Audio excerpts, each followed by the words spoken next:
wanaagsan khiyaarta hawada nagala socotay meel kasta oo aad joogtaan kusoo dhawaada qodobada wararkeena ugu doorka roon oo halkan aad ku dhageysan doontaan hadduu eebba uu idmo. Ururka Al-Shabaab ayaa saakay hiirtii hore weerarka ay kusoo qaadeen degmada Ato ayaa waxaa ka dhacay halka dagaal xoog badan. Ururka Al-Shabaab khasaare xoog badan ayaa loogu geystay halkaas iyo jab iyo nasabeel ayaa ku dhacay. Waxaa kale oo wararkeena kamid ah dowladda Itoobiya ayaa waxa ay sheegtay in ay ururka Al-Shabaab 3 nin oo mas'uuliyiin oo ugu sarsareysa in ay dileen saasna waxa shaacisay raadiyo Itoobiya. waxa wararkeena faahfaahin doona ishari ku haya saaxiibkii Cabdi oo badanaaba nooga falanqooda wararkeena Cabdi soo dhawow dagaal baa saaka ka dhacay Ato nimankii weerar xoogan bay wada laakiin saaka jab iyo hoog baa ka raacay sida la sheegayo military Ethiopia waxay sheegayaan in ay duqeyn ay ku dileen 3 nin oo sargaalin oo ugu sarsareysa. والله ارتباط وما سنتهي دولدغانka Soomaalida maalmahan waa dagaal ka jiray saakan weerar culus waxa lagu qaaday magaalada Caato marka dagaalka wuxuu bilowday 10 saac habeenimo waxaana madaafiic lagu garaacay magaalada madaafiicda ka bacdina waxa dhacay dagaal ka fool ah dagaalkaas oo asagana maanta waqti dambe soo gaaray marka dagaalkii aad la isugu riiqday dhibaato far badan ay halkaas ka dhacday marka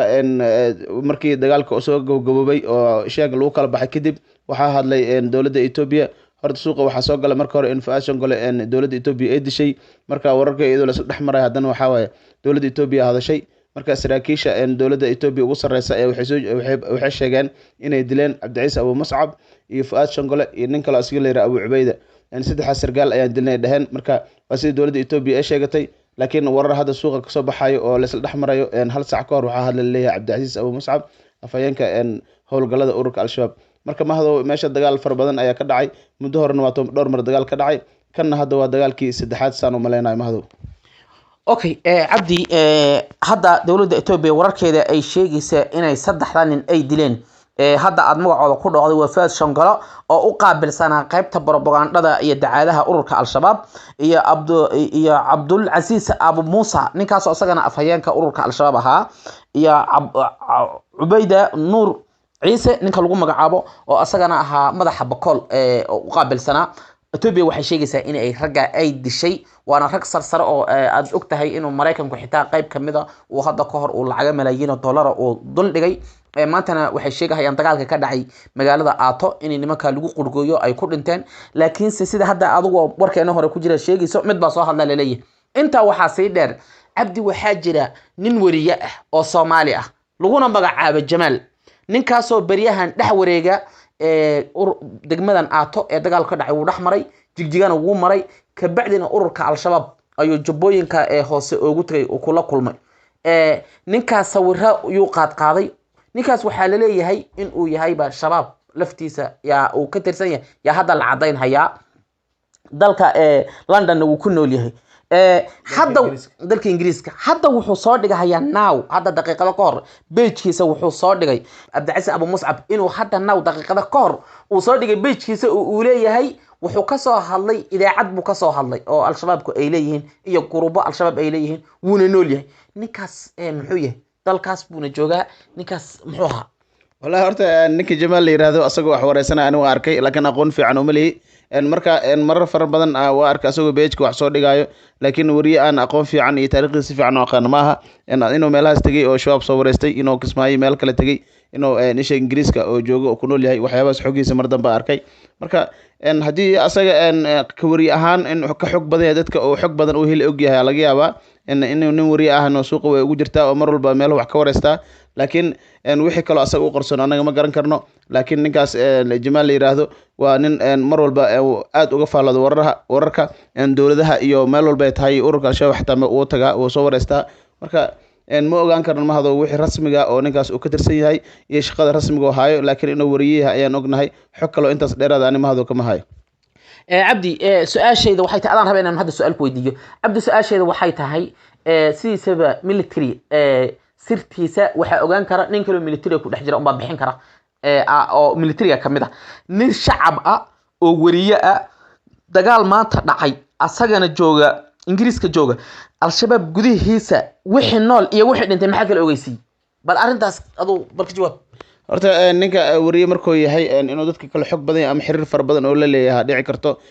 dad fara badan oo wadamada jooga adduunka inuu xiriir leeyahay dhici karto teeda kale ninkaas inuu nool yahay hadlay ayuu sheegay ninkii nool oo hadlaya weli lama arkin laakiin warkiisa waxaa ku jirto inuu nool yahay ninkaas oo sheeg wax dhibaataan uusan qabin marka asaga haddii oo waxba ogeyn kuwa kalena muu ka hadlin oo ma dhihin kuwa kale may dhimanin laakiin Abu Muscab uu nool yahay saasuu dhahay marka warkiisa meesha hal meel ku dhacaya marka waxaa la rabay haddii isagoo la dhahay dhinaca difaaca raggaas maba la dilin ba ayaga dhan waa nool yihiin oo dhihi lahaa laakiin warka meesha waxbaa ka jiro laakiin nin wariye ah oo sirdoon badan oo dad xiriir la wajira dadka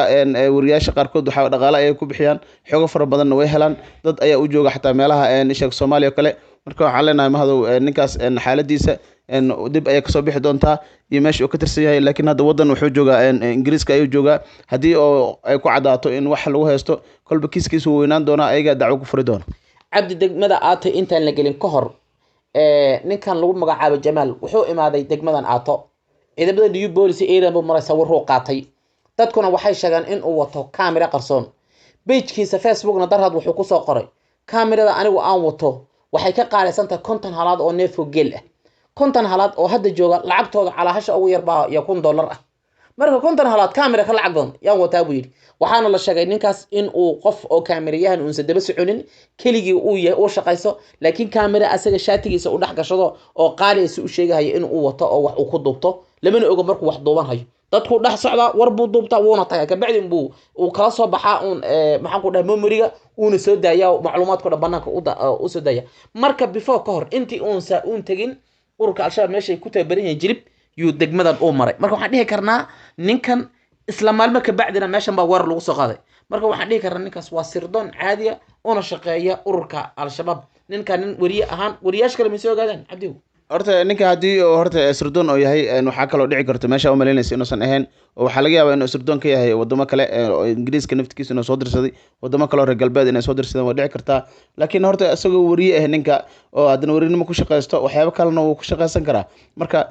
hadda sirdoon hadduu yahay oo xogo u gudbinayo xogo al-shabaab maysan ogolaateen inuu dhexdooda horta xogo kasoo gudbiyo oo al-shabaab intelligence-gooda iyo dadkooda maxaa la dhahaa sheeg sirdoonka aad u dheereeya laakiin ma garan karo ninkaas sababta u ogolaadeen wareysi inkastoo rag hore dhalinyaro kale oo iyaga wariyaal oo Nairobi iyo meelo kale joogo ay tageen oo soo wareysteen Sheekh Dheer iyo rag kale fara badan soo wareysteen laakiin ninkaas hal mar oo kusoo wareegay Soomaaliya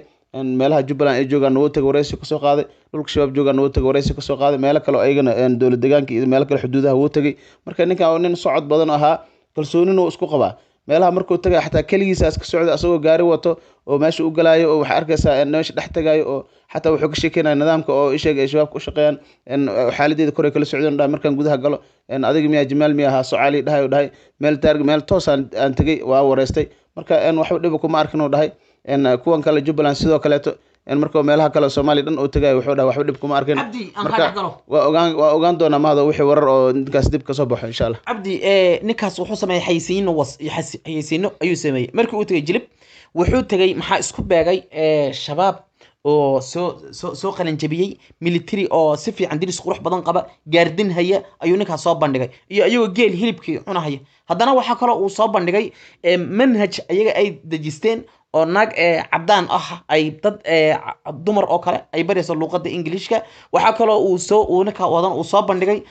maxaa ku dhac computer oo science ah oo iyaguna ay meel oo manhaj ay shabaabku dejiyay waxaas oo dhan uu ku xayisiinayo waxa kale xitaa dad timaajarayaal iyo warar ka qaaday oo uu leeyahay ka waran shaqadan sooma fiicno ayagana ay uu ku xayisiinayo marka waxaan dhihi karnaa ninkaas furweyn ayaa ku godan cabdi wala horta mahdow wararkaas hadda ninkaas intaas soo wareegay intaas wax wareysanay intaas ku dhex jiray laakiin anaga hadda ka saxaafad ahaan xog badan kama hayno laakiin haddii uu xiriir oo leeyahay iyo haddii dowlado kale u shaqeynayo dadkii ay qusaysaa ka hadli doono laakiin anaga hadda inta naga qusaysa ka wari ahaan in xogtaas aan ka haynaa wax intaas ka badan mahdow aan ka ogaan karno ma lahan waana haddana wadan heer caalami oo maxkamada iyo wax walba lana wuu joogaa haddii dhinaca u shaqeynayo haddii aysan ayaga is ogeyn waxa waaye asaga dib laga ogaan doona xaaladiisa iyo wuxuu noqdaba okay kaasi wuxuu saaxiibkay cabdi oo badanaaba falanqeeya arrimaheena iyo wararkeena ka imaada dacallada adduunka qaarta hawada nagala socotay saas iyo nabadgeliyo